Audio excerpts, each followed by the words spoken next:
The first thing I want to do is to examine the parts and identify the parts. This is the Apollo capsule. This is the escape tower nose cone. This is the escape tower shroud. This is the umbilical fairing. These are the escape tower struts. These are the RCS nozzles. These are the escape tower motors. And this is the ring that goes inside the escape tower. Before we start removing the parts from the plastic sprue, it's important to know where on the sprue we're going to remove the parts. If we cut in the wrong spot, we're going to ruin the part. Let's take a look at the tower first. If you look at the topmost post on the tower, you'll see it's fat right here, it necks down skinny, and then it gets fat again right in this area. We want to make our cut on this side of the skinny section. And this is the same for the lower strut too. We want to cut on this side of the post. To remove the tower from the sprue, press down against the table, take your hobby knife, and press hard to remove the sprue. Do both of the bottom sprues first before doing the top one. And you can flip it over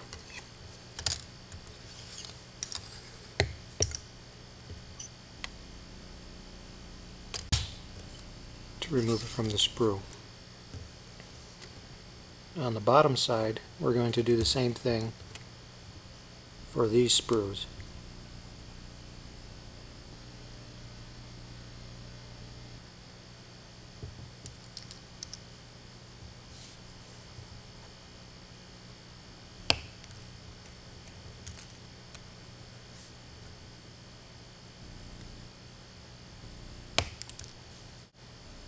Removing the RCS nozzles is easier if you can lay it flat.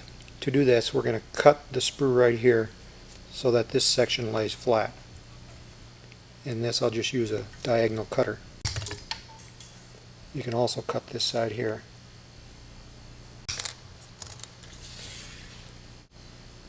Let's identify the places where we're going to cut on the RCS nozzles. On this side, we want to cut right here against this piece and then cut this part off here. This piece right here is scrap. This is called a gate. This is used in the tool to make sure that the plastic flows through this small part. So you can go ahead and cut this off first. And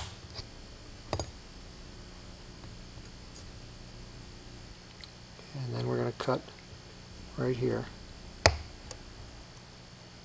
This is the part we save, and there's 8 of them. On the other portion of the RCS nozzle, again we have a gate here. This part right here is scrap, and we're going to cut that off.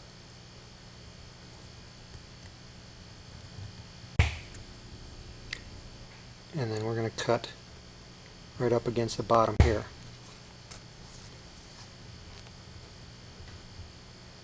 And that's the part we keep. On the ring, we want to remove both this part here and cut it here at the sprue. Again, hold it down with your finger, cut with your knife.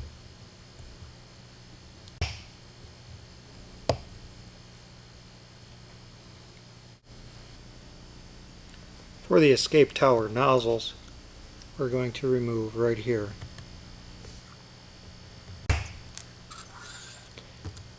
We're also going to remove these gates.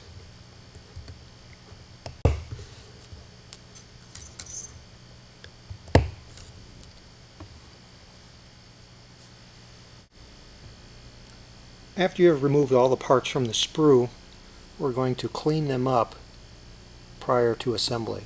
By that we mean we're going to take off all these little bumps that are left over from the sprue.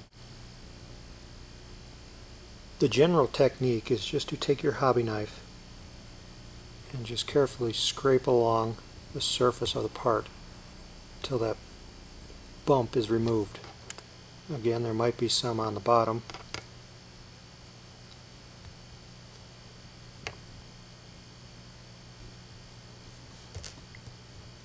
And we'll do the same for the other small parts. Just be careful and work slow.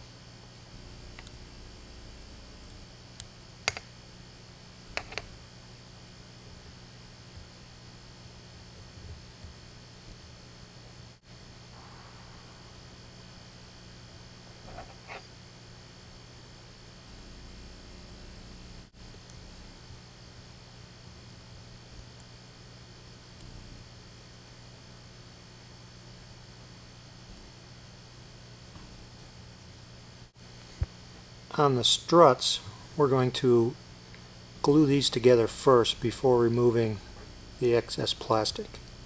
This will help us to glue the parts together easier.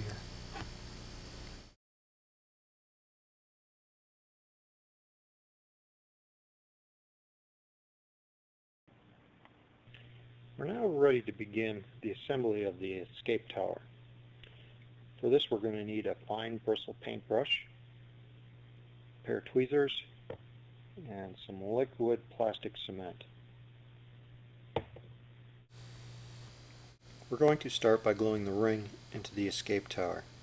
On each side of the escape tower, you will notice there are two small divots. The ring will fit into this divot, like such. Put a little bit of plastic model cement on each area where it will be glued.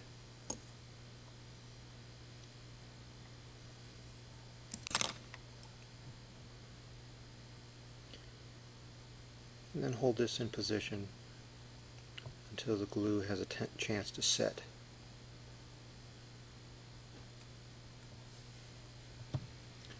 And we're going to let this dry for about 10 minutes.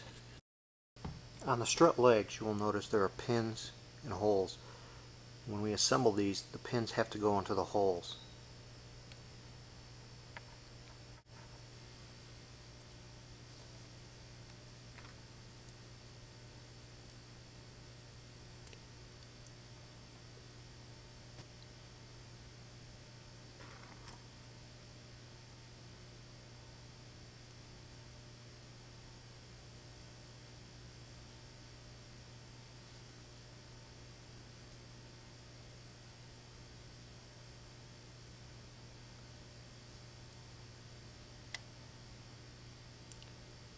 Initially, just hold the posts together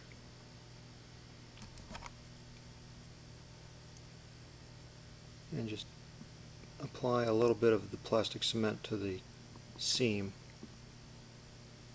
and it will penetrate the seam and bond the pieces together. And then do the other side. Also make sure that the ring is in the proper location.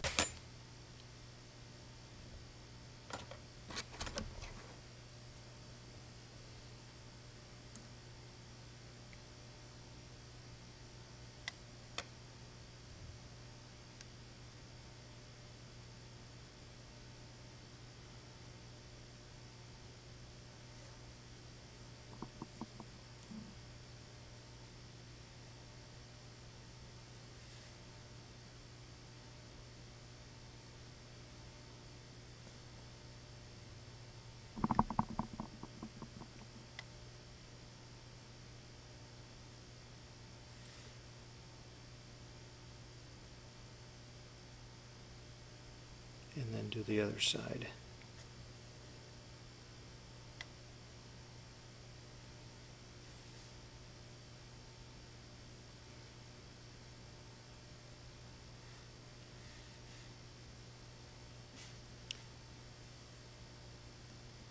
Finally, put a dab of glue on each of the locations where the ring attaches.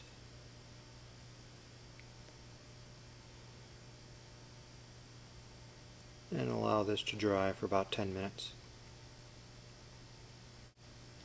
While the tower is drying, we can go ahead and assemble some of the other pieces.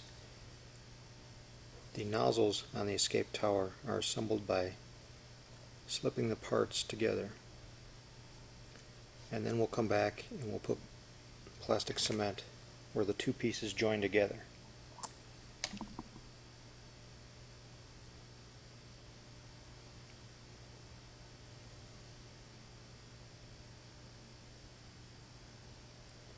And allow that to dry too.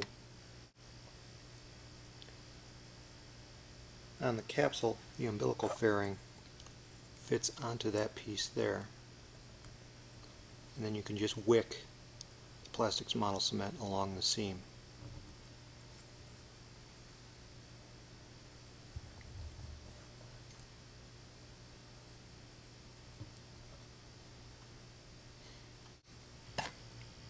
Once the glue on the tower is dry, we need to clean up the tips where the struts fit into the cap. They're going to go into these holes. So we want to make sure that they're small enough to fit in. So we'll just clean up the little tips with a hobby knife.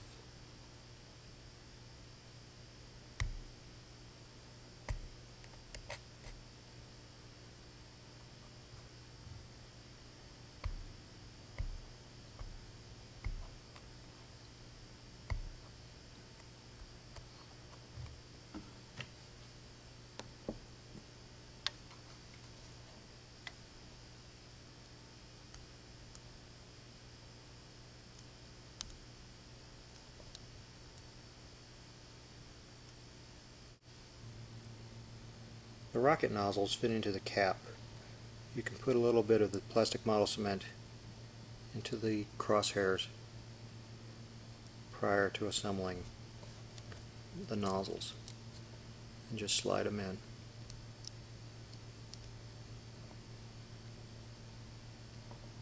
Like that.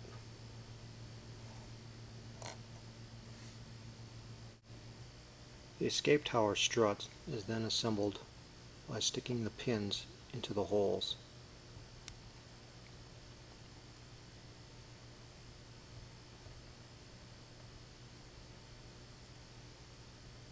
Make sure all the pins are firmly seated into the holes. And then you can put a dab of the plastic model cement around each pinhole. And it just wicks in.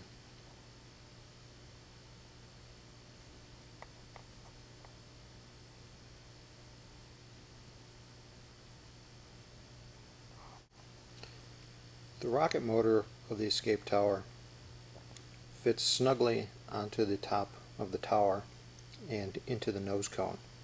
And this is glued together with CA glue. You can put a little bit on the inside.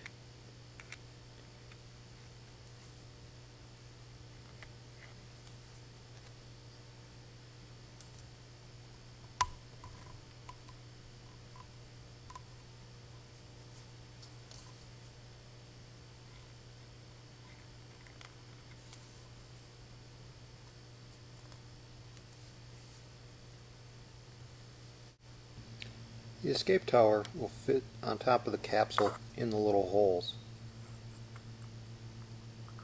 It is your option whether or not to glue it in for flight. Again, you'll just, if you want to glue it in, just wick a little bit of the plastic model cement into the pins. Make sure they all fit in and that the tower is straight up and down.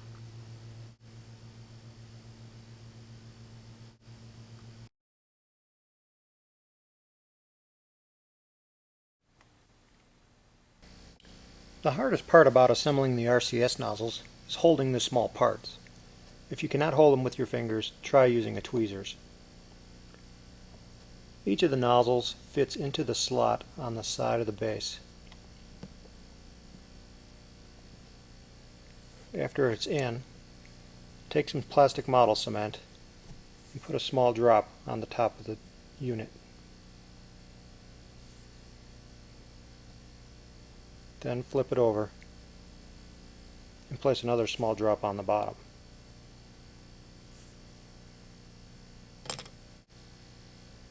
And then we're going to repeat for the other nozzle on the other side of the unit.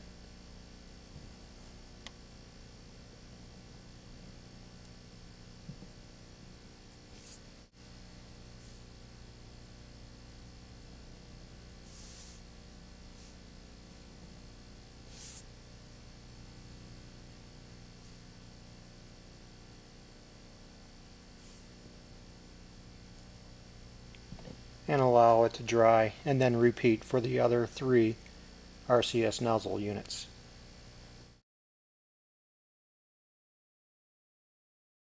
The RCS nozzles are glued directly to the service module using thick CA glue. The locations on the service module are indicated with the black squares. You will notice that there is 4 of them.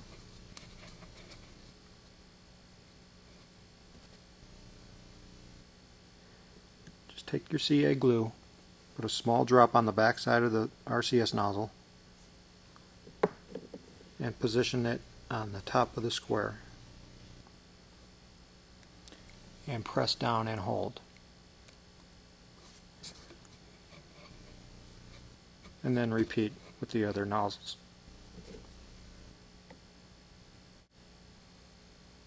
The orientation of the nose cone is indicated by the umbilical fairing. This fits on top of the black square on the service module. As you slide it on, just rotate it around until it fits over that square. If your nose cone has a loose fit, you can tighten it up with strips of masking tape around the perimeter.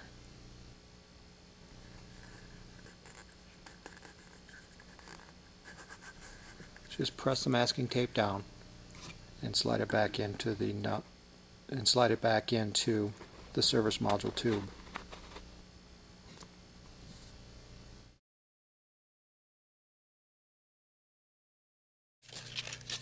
There are some places where you can sand using a sanding tee, and I recommend doing that.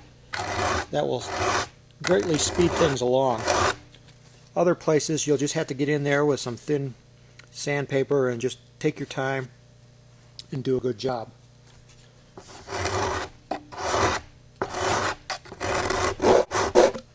Wherever you have a tunnel cover on the rocket, it is possible for there to be a gap underneath that tunnel.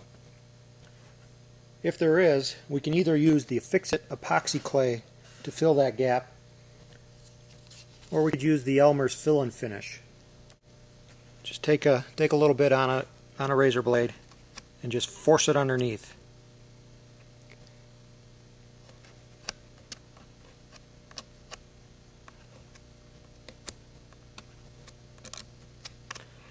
The nice thing about the fill and finish is that it dries within a half an hour, and you can come back and sand it off and make a nice smooth joint there. It's up to you whether or not to fill the spirals in the tubes. If you want to fill them, you have 2 options. One is the fill and finish, or the other one is to spray the entire thing down with gray primer and then sand it off. Either way, it's a lot of sanding. You can also thin out the wood filler and apply it with a paintbrush into the seams. And then after this dries, we'll go ahead and sand it down. Once it is dry, we'll go ahead and sand it off. We'll start with some heavy grit sandpaper and then switch to finer and finer grits until it's nice and smooth.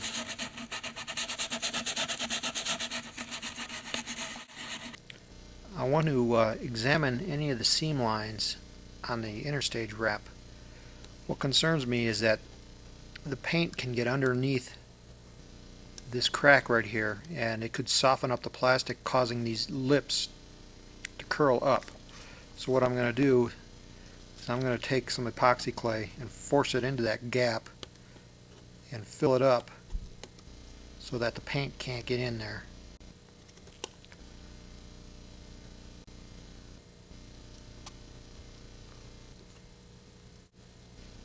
then I'm going to take my finger, dip it in alcohol, and rub it around to feather out the edges and wipe off any excess on the top. I also had a gap here along this forward tunnel cover, and again I'm using the epoxy clay, just forcing it into the gap, and I'm going to smooth it out later. You should inspect your entire rocket and go ahead and make these fixes wherever you can prior to painting the rocket.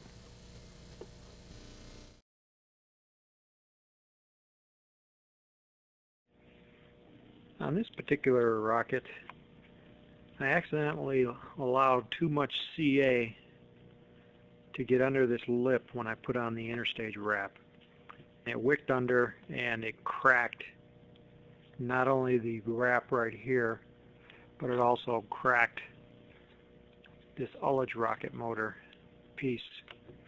And I'm going to attempt to fix it by slicing it open and shoving some of the epoxy clay underneath there and then reforming that back end.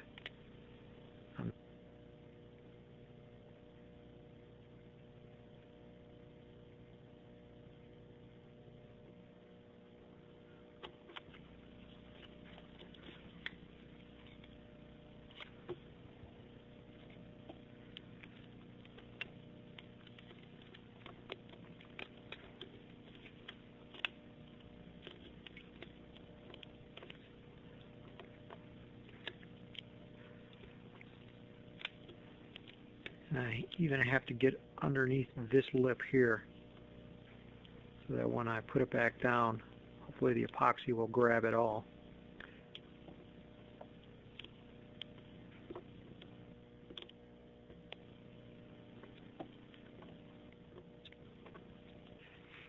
Okay, now I have the entire cavity filled, and I'm now trying to press it back down into place.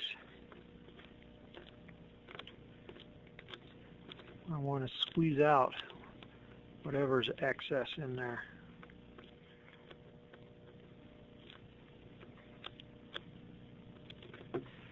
And I'll just remove it with a knife. And I'll continue to work on this to ferret out that as much as possible.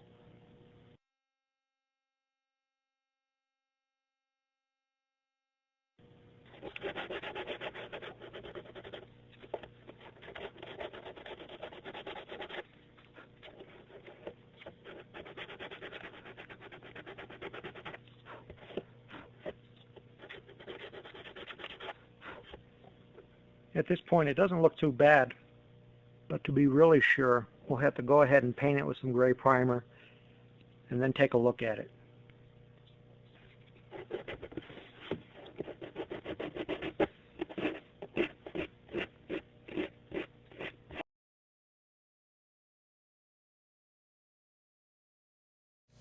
At this point, the rocket is really starting to come together, and I bet you're itching to paint it. But before you jump too far ahead, I'd like to take some time to inspect the rocket and make sure it's ready to be painted. For example, we're now going to sand around the fairings, and before they're painted, we'll want to touch up all the little places where it needs to be sanded. Also, notice that we're not going to paint the fairings with the fins installed. There's a dividing line between silver and white, and it's a lot easier to do without the fins installed. So we'll paint the fins separately and then install them last. To achieve a good paint job, you must make sure that the surface underneath the paint is smooth and any structural defects are corrected. It is my experience that you are going to find areas along the edges of the vacuform wrap that are not glued down properly. Go ahead and try to glue them down with the thin CA glue using the techniques you used earlier. If the gaps are too big, go ahead and use some of the fix-it clay.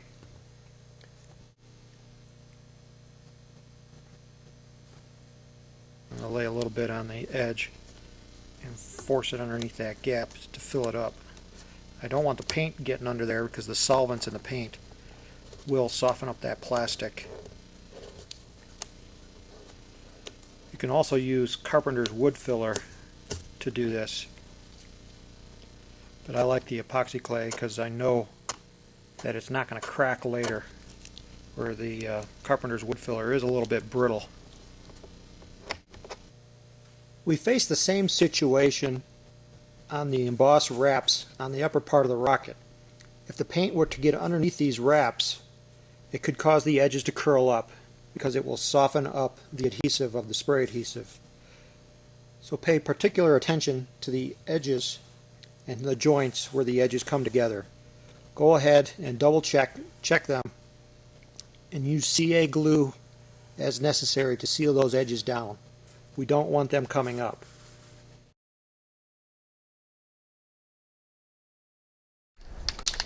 We're now ready to paint the Saturn V rocket. We're going to start using a primer paint. There's 3 reasons to use primer paint. The first reason is to give a consistent coat of paint over the entire surface of the rocket. This will help make the rocket a uniform color so that when we put the white coats on top, it won't look blotchy. Second, the primer will show up all the defects in the rocket. These defects could be around the perimeter of the plastic wraps, balsa wood that needs to be filled, or any other defect on the rocket. It will show up a lot more easily when it's painted. And then third, once we paint it, we can sand out those defects. We're going to use a sandable primer, and most times, just by sanding it, we can remove the defects. Now you can paint the rocket all as one unit, or you can paint it in sections. If you paint it in sections, make sure not to get any paint on the shoulders or on the inside of the tube, as this could make it difficult to put the rocket together. Also note that we're painting the rocket without the fins installed in the fairings. The reason is when we come back, there's a dividing line and the fins make it hard to mask. But we are covering up the fin slots with a piece of tape to keep the paint out of them. The paint has solvents in it, and the solvents can soften the plastic. Be careful of these pieces that stick out on the rocket because the plastic will be soft until the solvents evaporate out of the paint. It's probably going to take at least a full can of primer to cover the entire rocket. Put about 95% of it on the flat areas. These are the ones that are going to be that's going to require the most sanding. Try not to get too much on the vacuform wraps, just enough to show the defects.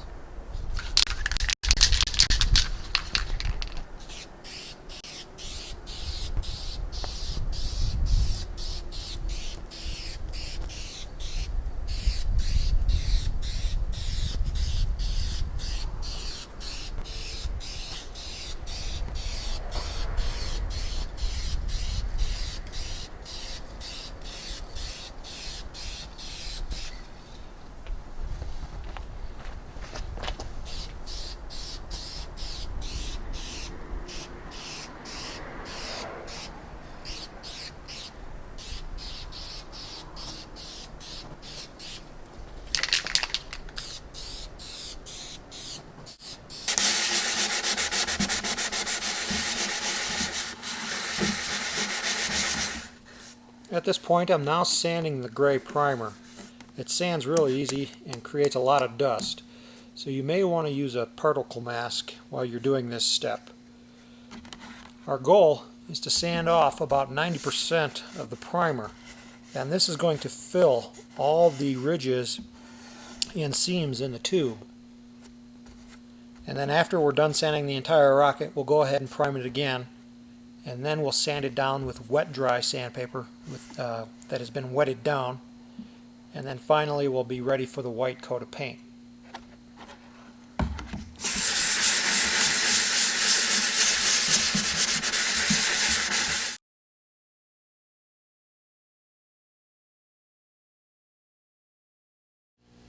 After applying the primer, you'll next put on a coat of white paint, and you'll do this in several light layers until you get the desired consistency that you are looking for. The first thing you'll do is you'll want to know the colors to paint the rocket, and you'll print these out from the instruction manual on the CD-ROM. You'll find several pages, and each will show a section of the rocket and all 4 positions of the rocket, so you'll know the complete surface of the rocket and what colors they should be. And I'll show you some techniques to use to paint various areas of the rockets. And of course, the corrugated sections on the rocket are the hardest to paint, so I'll primarily show you how to do those areas. From the pattern sheet, go ahead and cut out the painting shroud and the fin painting shroud, and I'll show you how to use these.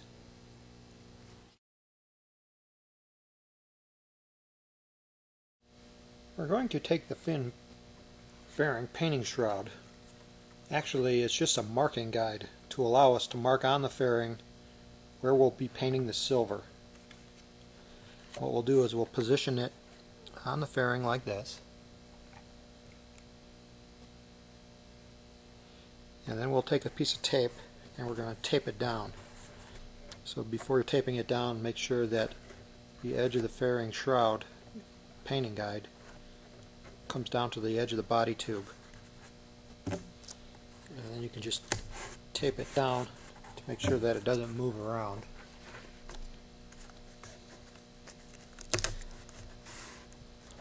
And then just take your pencil and run it along the edge of the guide.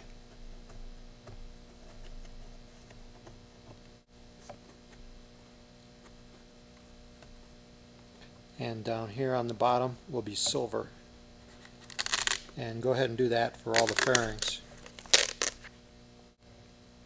Masking this off to be painted is tricky. You have several different options of tape. You could use regular masking tape. I would recommend a good quality automotive masking tape purchased from an automotive store, not a discount dealer. Or you could try some of the modeling tape. This tape from Testers is a little bit stretchy, so you can actually try to force it down in between the ribs on the corrugation. I'd be careful of this to watch that you make sure there's no gaps under the tape, because if you paint this, the paint could flow underneath and along the ribs, such as in this case right here. If this happens on your rocket, you'll have to come back with white and just a little paintbrush and touch up those edges. You could also paint it using a paintbrush, although that is also tricky because you have to have a steady hand with the paintbrush. At this point, I've used masking tape to mask off this line. I've also protected this part of the rocket with plastic so that the overspray doesn't get on this area.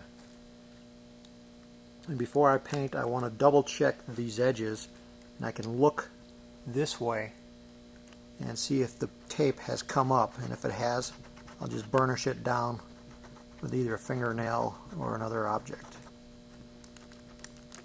We don't want paint getting under that edge.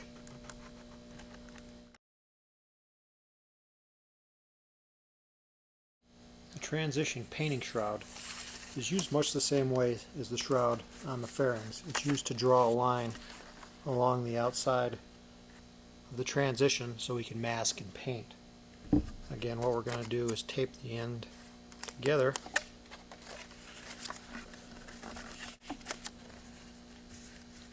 Once you get the ends taped together, slide it down as far as it will go. And it should be in the middle of this cover. And again, what we're going to do, the dividing line, we're going to mark with a pencil.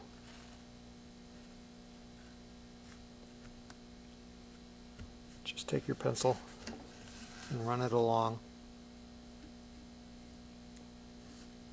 the edge of the transition.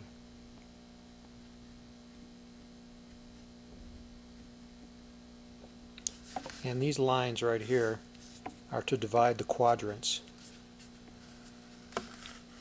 So if this was position 1, this is position 2. And then again, just look at the painting guides on the CD-ROM to find out which areas to paint white and which to paint black. To help you with the color scheme, you might want to take a piece of tape and put that on the areas that are to be painted black. Or you could also write it on the shoulder, which is not going to be seen on the outside of the rocket. In my opinion, masking this curved transition is extremely difficult. So I'm going to cheat a little bit. On this area of the rocket, I know that the bottom is white and the top is going to be black. To help make it easier to mask, I'm going to take a magic marker, and I like these Sharpie markers with the fine tip, and I'm going to run that along the transition. And I'm going to work slowly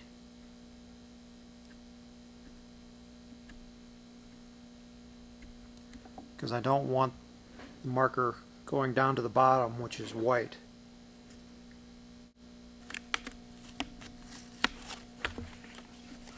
I've got a nice sharp dividing line, and we're also going to do that same thing along the dividing lines that go vertical. But for this, I'm going to use a smaller aluminum angle so that I can get right on that edge.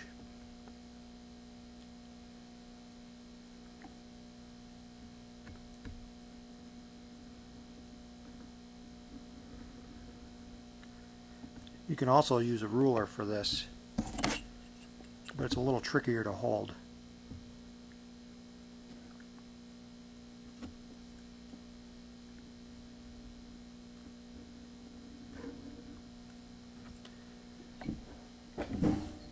Now I'm going to take my magic marker, and I know that the top in this section is white, and in this section it's black. So I'm going to take and I'm going to color, just like I'm using a paintbrush, and I'm just going to make a nice thick line all along this area right here on the black side.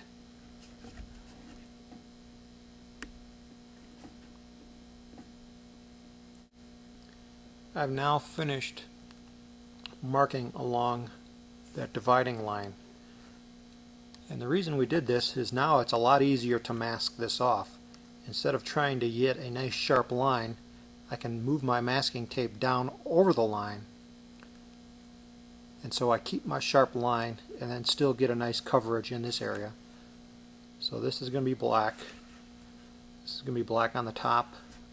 This whole section here is black. This section is white, and then we're back here to the black.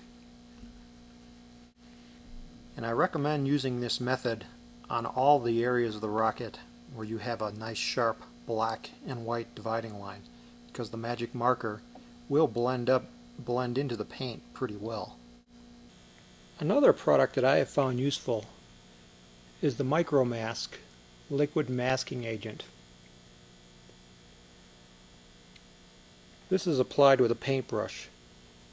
And what I've done is I've marked off the line around the tube like we did before, and now I'm going to paint the liquid mask along the line.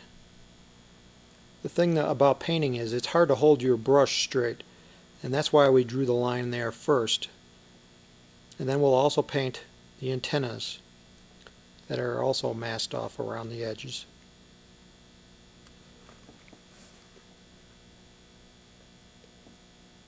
As I paint this on, I'm going to back it up on the tube about 3/8 of an inch. This way I can put tape right along the edge and not have to worry about the paint getting underneath. And I also don't have to worry about having a sharp line, because when I peel it up, the marker line will be there, and that will be my sharp edge.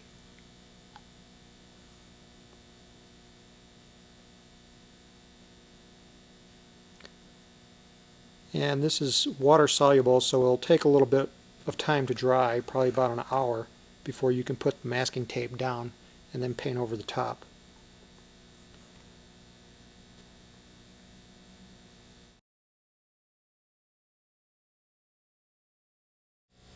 At this point, the paint on the rocket is dry, and we'll now remove all the masking tape.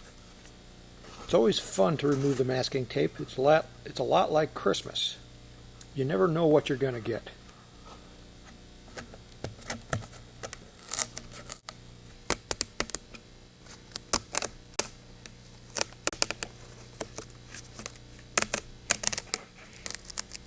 Some of the liquid masking is coming up, some of it is staying down.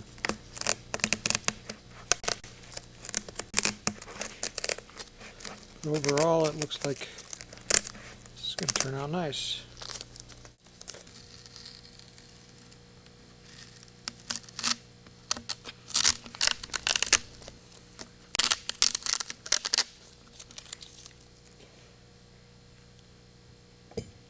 This is a good example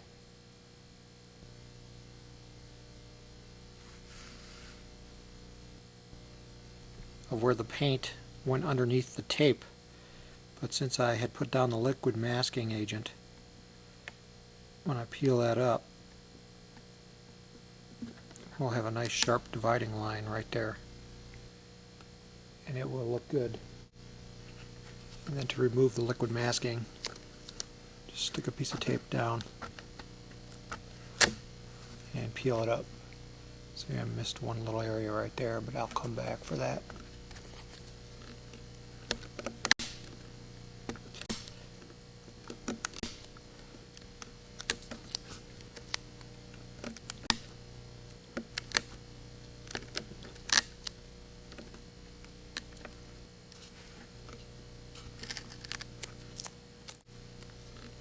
I've already removed the liquid masking from this area, and that line is real sharp. I did find one little blemish right here, and I'll just touch that up with a little paintbrush and a little black paint.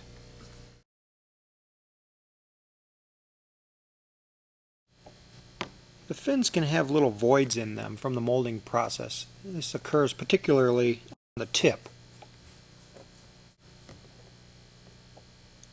If your fin has a void, what you can do is use the fix-it clay, mix up a little bit of each, and put it on the tip where the void is. And before it hardens, go ahead and take a razor blade and trim it to the approximate shape. And then once it fully hardens, we'll sand it down to fill that void. You can also get little pinholes in areas of the fin, and these can also be filled with the fix-it epoxy. When the epoxy is hardened, we're going to sand it smooth. We're just using some medium grit sandpaper and a sanding block.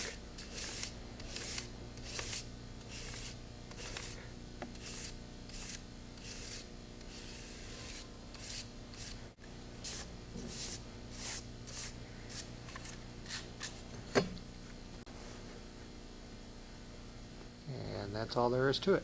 You get a nice sharp point.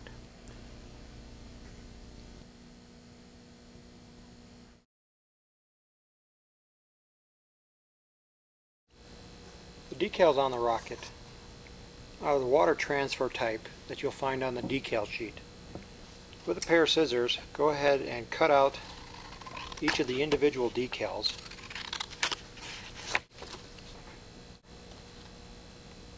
After cutting it from the sheet, go ahead and submerge it in a little bit of water.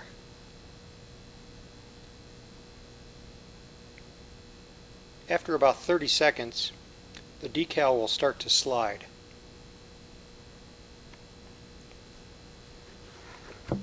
And then position it on the rocket and gently slide the blue paper away from the decal. Dip your finger in water to help position the decal on the rocket in the right location. And after it's in the right location, go ahead and squeegee up the excess water. Be careful not to reposition that decal. Then go ahead and complete the rest of the rocket the same way.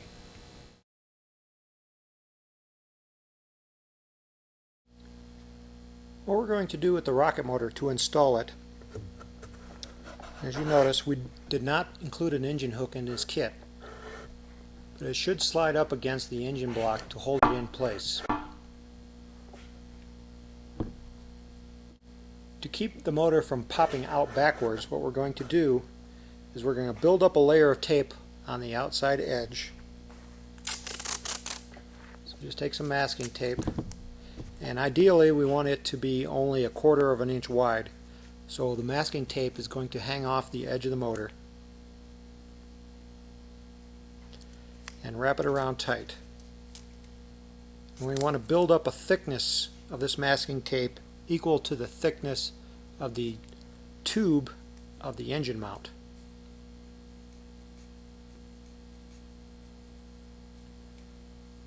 When you get it to the right thickness, we're going to take a hobby knife and we're going to slice through the tape, and using the edge of the engine as a guide, we're just going to cut off the tape that sticks over the edge, and we'll discard that. And now the engine has another engine block on the back, and we'll slide that into the rocket, and then we'll take another piece of tape and we're going to tape that over the engine mount that sticks out the back of the centering ring, and then over the outside edge of the rocket. And we want to press this tape down hard. And then when you're ready to go to the launch, you can insert your igniter as directed in the instructions of the that came with the rocket motor.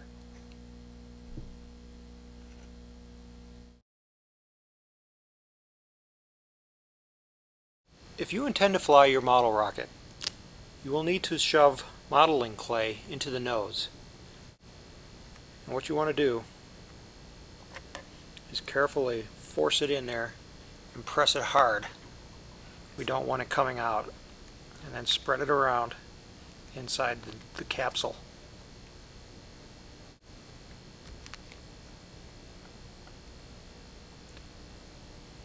And then afterwards, put some strips of masking tape around the perimeter of the shoulder so that when you put it on the rocket, it's a real tight fit. We don't want this coming off in flight. To attach the parachute to the upper portion of the rocket, we need to build a harness out of the thin Kevlar shock cord that will go from the nose of the rocket to the back end, so that we can suspend it horizontally while it descends. We'll start by removing the nose of the rocket so that we don't damage it while we're hooking up the harness. We want to take the Kevlar cord and we want to create a loop with a slip knot in it so that we can draw it tight against the nose of the rocket. To make a slip knot, start by creating a loop, wrap it around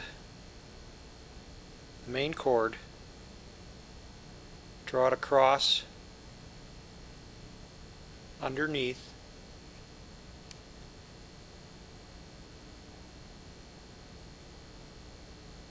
and then back through the hole.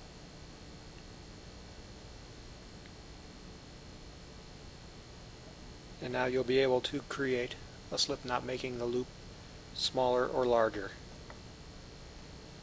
What we want to do is slip the noose around the front of the rocket and then cinch it down tight.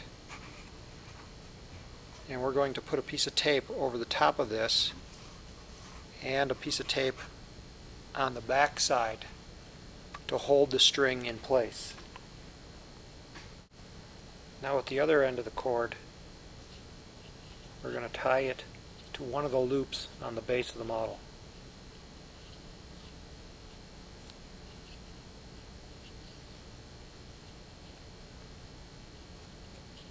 And really tug on that knot to make sure that it's not going to come loose.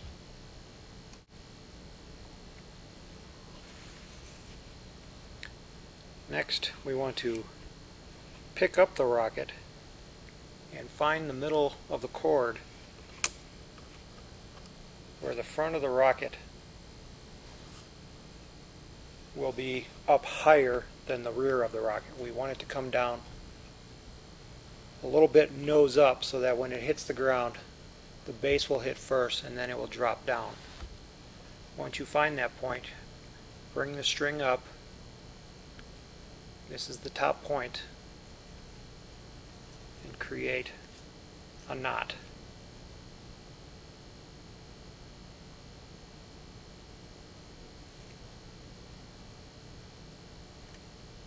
And now we're going to attach our parachute through this loop right here.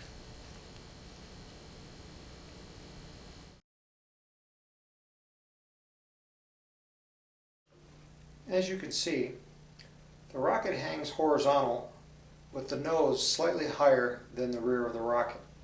So when the rocket lands, it'll land on this end first and protect the capsule and nose of the rocket. And we've made our loop in the top of the shock cord harness.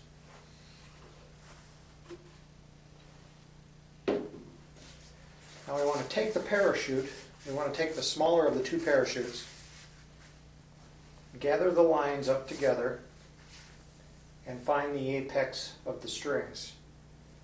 And you'll have 3 loops. Kind of take these loops and create a little point and pass it through the loop of the shock cord.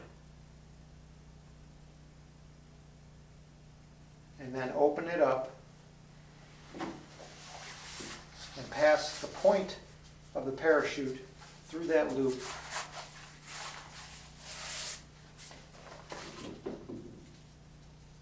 and pull it tight. The parachute is now attached to the rocket. We can fold it up and stick it into the model. But before you do, also check the fit on this shoulder here. Put some masking tape on there to make sure that it is a tight fit. And then also the nose cone is ready to go on. After the nose is put on, be extra careful so that you don't knock it off. The lattice work is a little bit fragile. The booster of the rocket, we want to descend vertically as it comes down on its parachute so that it will land on the reinforced fin fairings. Inside the rocket we have our Kevlar loop, and we want to find the middle of this loop. So what we'll do is we'll let the model hang vertically and let it find its center. And now we have this little loop, and we want to take that and make a loop out of it.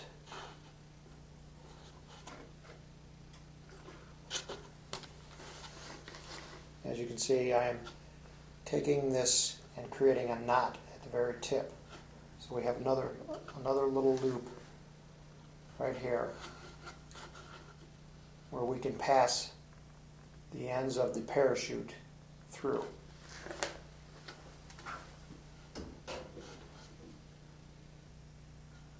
So now I'm going to take the big parachute. We're going to again fold it so all the lines are of equal length. So you want to take the lines and gather them all up.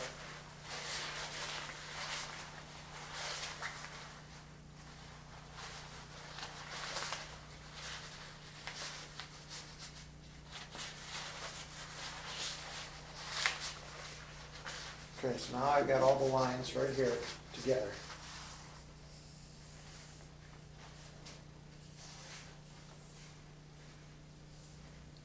gather them up again. Kind of spread them open and get our apex again.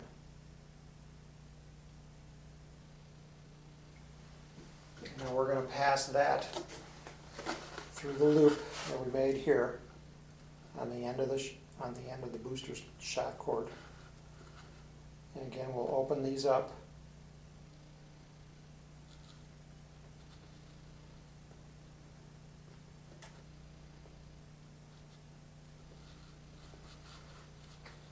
Okay, so now I got all the shot cord and I got a loop on this end.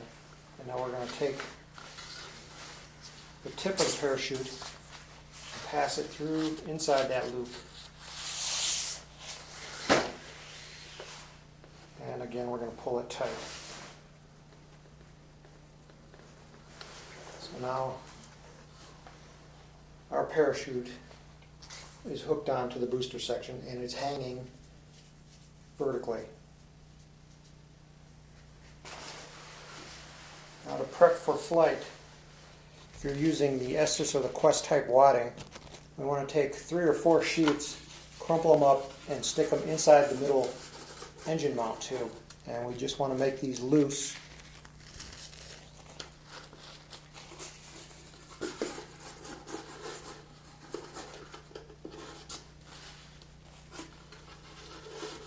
And then on the base of the rocket, we want to completely cover the bottom of the rocket with the wadding.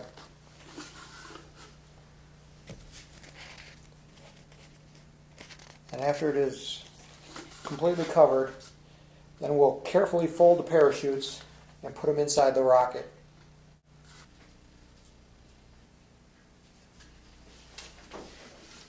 And as you put the rocket together, what we want to do is to draw this line as tight as possible. So hold it down with your finger before sliding it into the tube.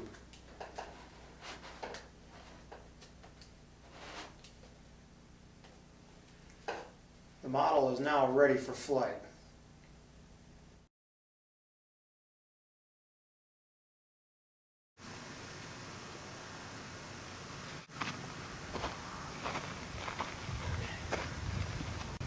We're now ready for the maiden voyage of Apollo 11.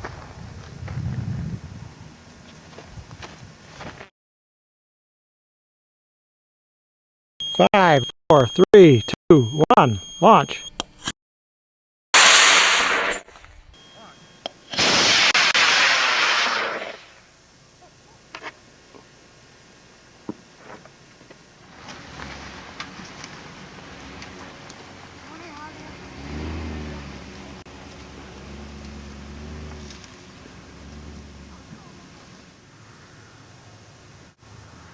Well, we've had a successful flight, and look at this. The capsule is still on top. Okay.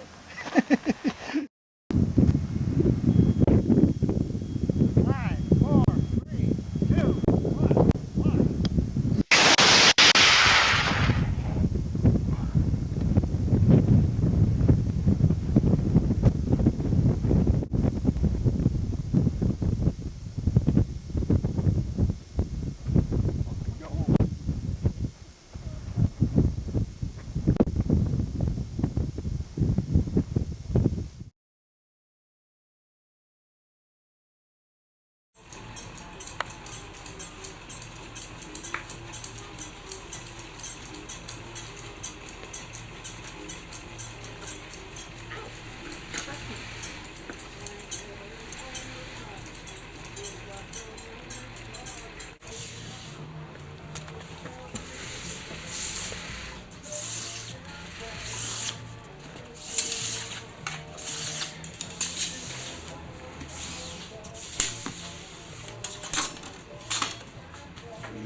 On this side, if you need to come out a little bit more. I think your side is the one that looks more under. like this. Grab it.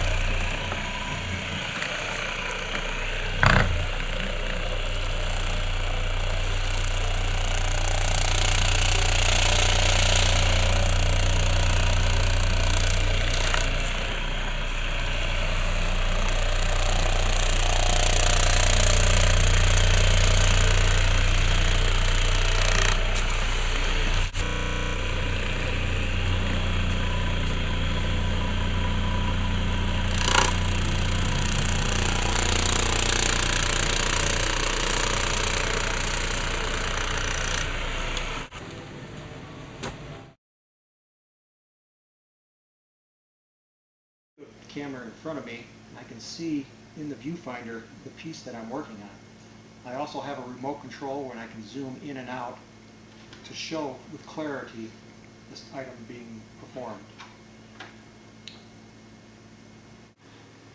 So here I go. I'm starting my camera now.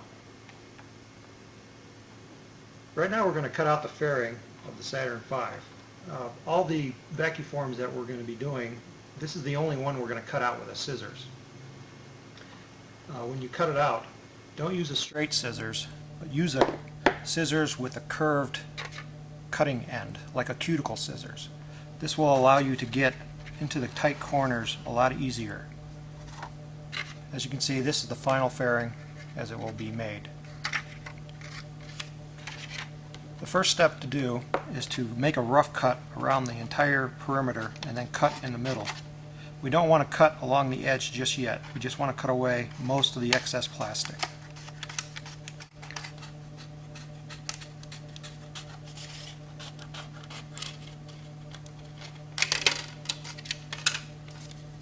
Now that most of the plastic is cut away, now we're going to go in and cut carefully along the edge. This time we want to work slowly and cut neatly along that edge.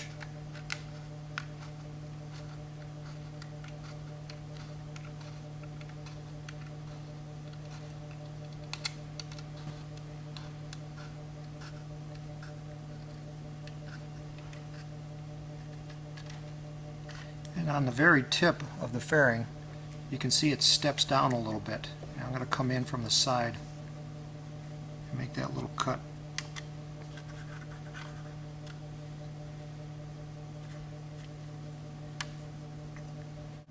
And then we'll do the same thing on the back edge of the fairing.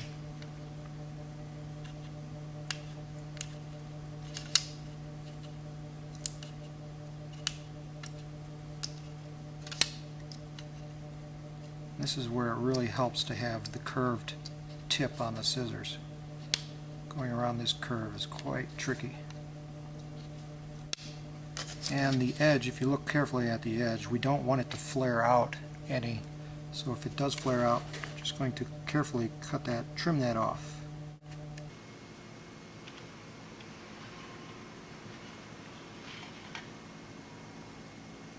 And that's a cut. After the video has been shot, the next step is to take it out of the video camera and put it into the computer where I can edit it. When I edit it, what I do is I take out all the boring stuff and condense it and make it ready for the QuickTime movie format.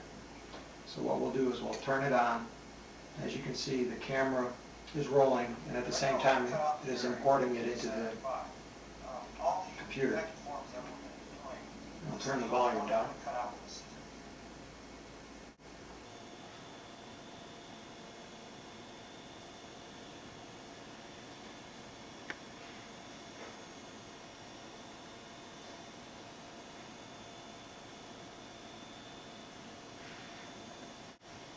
After the movie has been edited, I'll convert it to QuickTime format.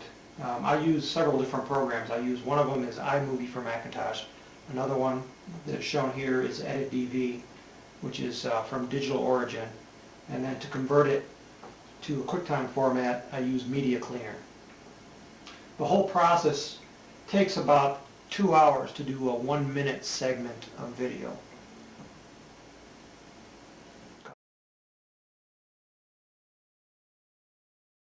During the development of the kit, this was the first mold that we made for the vacuform fairings.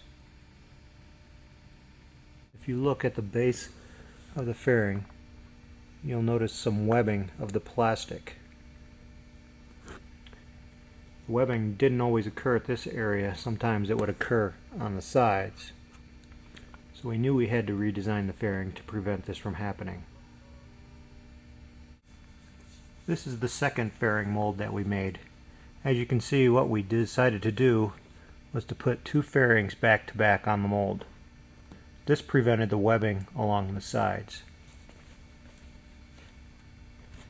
Here is a completed vacuform fairing. As you can see, the quality is much better.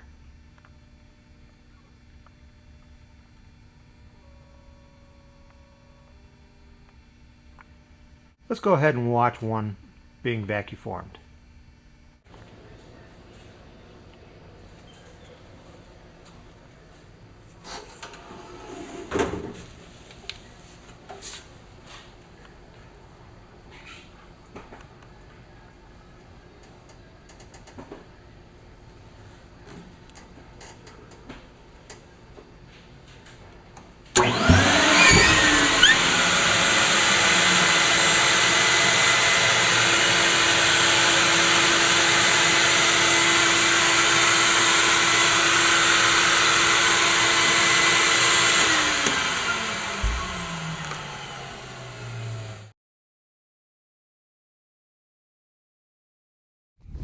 I'll start over.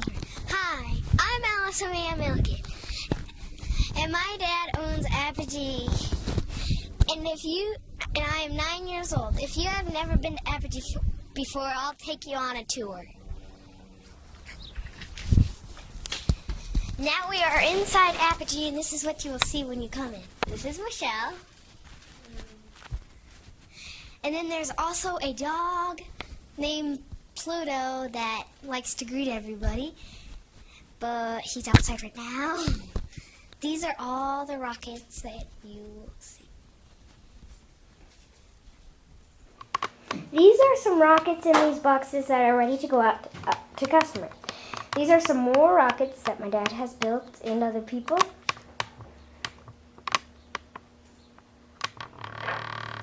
There's another box that's ready to go out.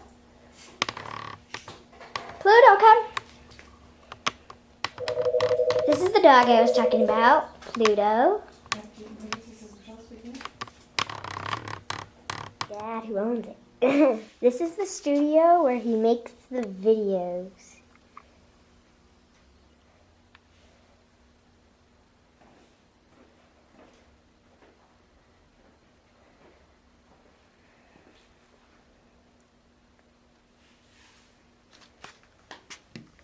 This is the room where they have meetings.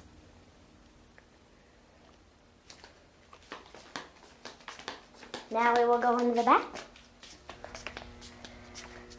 There are all the boxes.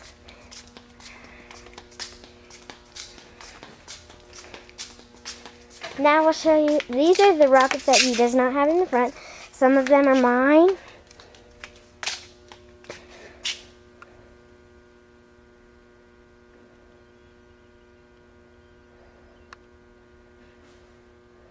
Tubes back here. Those things which my sister likes to play with and put them on her head to say she's a princess.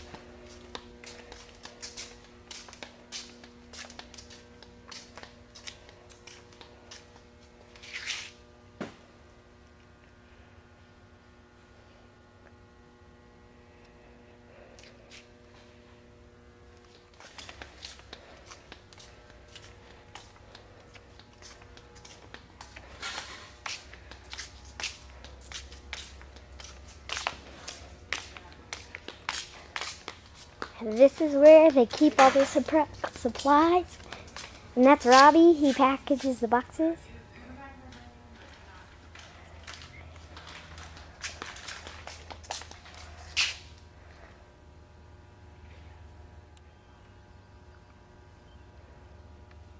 And these are rockets that people can buy.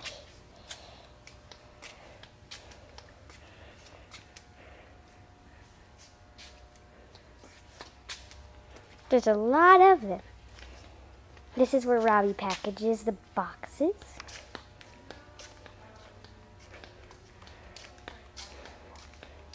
This is his desk.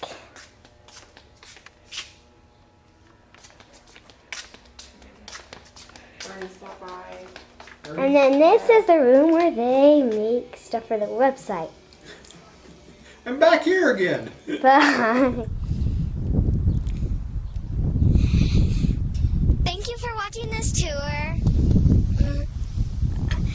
Please go to www.apogeerockets.com and buy some rockets so you can have a lot of fun.